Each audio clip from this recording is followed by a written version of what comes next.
Welcome into another edition of Hawks Nest. I'm Clay Harrell, and today I'm joined by Bryce Graham and Owen Carando, and we're going to take a look at the war for the wheel and what went wrong in Southeast 20-17 loss to Southern Illinois. And then we're also going to take a look at the men's and women's basketball schedules that got released and give you our way too early predictions for those seasons. So to get right into it, Owen, you lose 20-17 on a last-second field goal last Friday. What went wrong there for Southeast?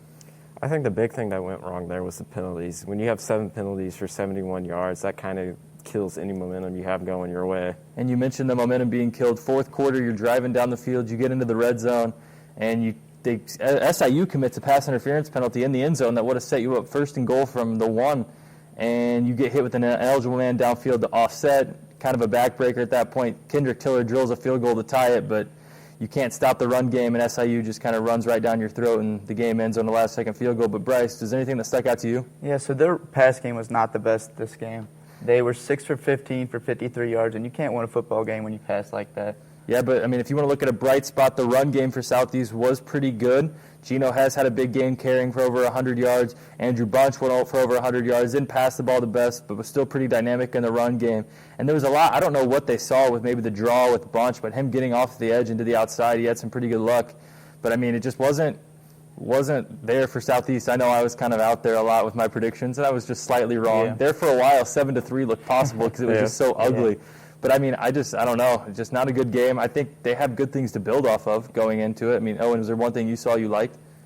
I did like seeing Bunch run the ball a lot for SEMO. I mean, like he had 2 pretty big rushes for each over 40, I'm pretty sure. And that was good when, like you said, when he got off the edge, it was like there was a lot of open field for him.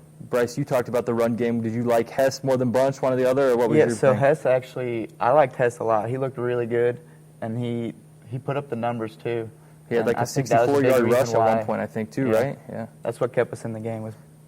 So you look at it, you got some good things to build off of going into the spring, which I think is like February 27th or whatever it is at this point. Like it was 114 days from the war for the wheel as your next game. So you really had to get that win to keep the momentum going into week 2. But it didn't happen. Now you got enough time to hopefully get back to it for week 2. But men's basketball schedules get released. We'll hit them first, then hit the women's schedule, who the defending OVC tournament champions. Does the men's team win more than 7 games this year? Owen, I'll go to you first. I'm going to go with yes. I'm going to put them right at the 10 mark, though. 10 mark? All right, Bryce, what do you got? I'm going with they win 6 games this year. They haven't looked good in the past, but I think they should bounce back this year. How are you going to say they bounce back and won't win 6? No. I bet I'm going to agree with Owen. I bet they have a decent year. I don't know. We don't really know what Coach Korn's what his style is, coaching defensively, offensively, and there's a lot of roster turnover as well. That's obviously been well noted. I think like 6 players, 6 or 7 guys that are on the team from last year are still here. So a lot of roster turnover. I'll give them 10, Owen. I like that prediction. I'll change my prediction. You're going to change I'll say it. 8. 8. There you go. So you're going to bounce back to, okay. I'll say 1 game over. I like it. All right. New squad, so. The women's team, they didn't get to go to the NCAA tournament last year. What do you think? What's the message, Owen, in that locker room? You know, you guys, you dominate the OVC tournament, aside from, you escape against, I think it was Tennessee Tech maybe, when Taylor Pruitt hit the game winner from like half court. What's the message? Are you guys fired up, ready to go for opening night? Oh, man, they're coming back with a vengeance. They got kind of gypped with COVID and not being able to go to the NCAA tournament, but they're going to come back with some fire and try to get back there this year. November 27th is the men's season. They go to Kansas City for a tournament. I think they open against Colorado State or something like that. And then the women's team, November 28th, at home. I mean, it's big time. We're going to get some kind of sports here this spring. We thought maybe it was just the war for the wheel, but the schedule's being announced. We don't really know exactly what protocols are going to be in place as far as fans, what's going to look like around the court and whatnot. But I think the women's team is going to be pretty dominant. I think maybe they have a good year left here. You lost Carrie Shepard, Jesse Harshberger, and there's 2 others, and their names slipped my mind now. But you lost a pretty good senior class. The men's team only lost 2 players.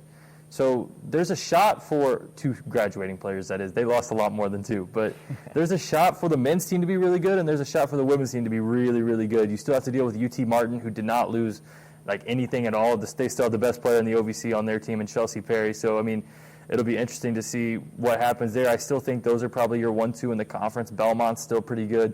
But it's going to be a big year. Bryce, I don't know the exact number, how many games they're playing, but how many games does the women's team win this year? I think they're going I'm not really sure how many games they play, but I'm saying they go back to the tournament. Okay. I'm going to say they probably win 20 games. Yeah. I don't know exactly how many they play, but I bet they'll be a 20-game winner and get it done.